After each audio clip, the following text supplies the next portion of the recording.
Secretary Hegseth, I appreciated your perspective on the focus on the 4-year war in comparison to a 4-month war with a nuclear adversary. And I thought it was very well said. Thank you. If we want to support Ukraine going forward, I think the best way to do that is to dramatically increase munition production. And we need more interceptors. We have to be able to move forward. So do our allies and our friends. And let me emphasize that this supplemental does that. This is what we're talking about here today. It's one of the things that we're talking about. As a member of the Armed Services Committee, one of my priorities for over 5 years now has been on munition production. General Caine, what happens if Congress doesn't fund this $21 billion request for additional munitions?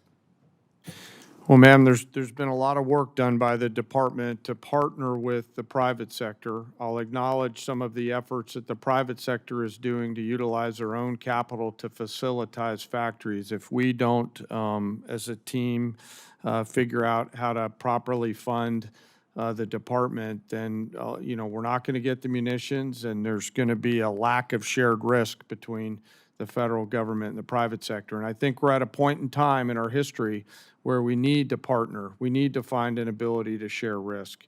We need to be better sellers and buyers on both sides in order to make sure that the young all-volunteer force has the weapons that they need before they are asked to go do something. What you're saying is we need to be prepared as a country. Yes, ma'am, and I hope, as I said in my opening statement, that we will find a way to make sure that we seize this moment in this time in history to ensure that we've got the right mix of munitions, high, low scale, autonomous. What's your plan B if the supplemental doesn't pass?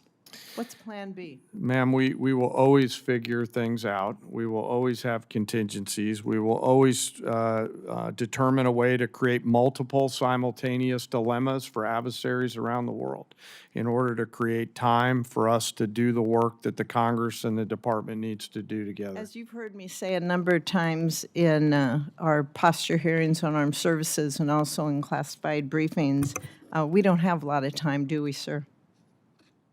No, ma'am. That's why I said, if not now, then when? And if not us, then who? And I truly believe we're at one of those moments in history where we have a choice to make, just given what I see on the next couple ridge lines.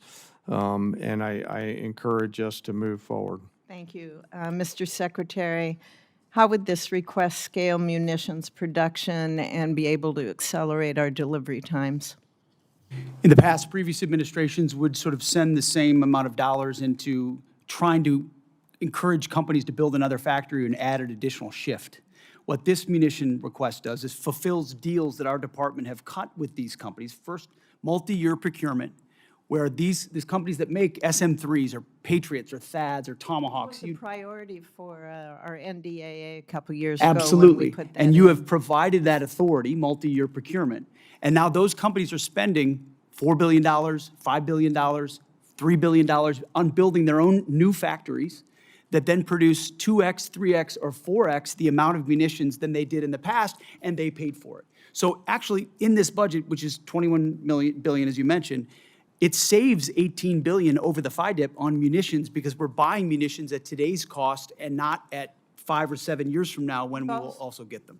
I hate to interrupt, but we're running out of time. We also have the request includes $4.1 billion for our space-based capabilities, and that includes the AMTI and our space data network capabilities. And these really underpin the long-range kill chains and allow our warfighters to detect and also then to track the airborne threats. So, Mr. Secretary, what's the risk to the joint force if we delay these programs until FY28 or beyond?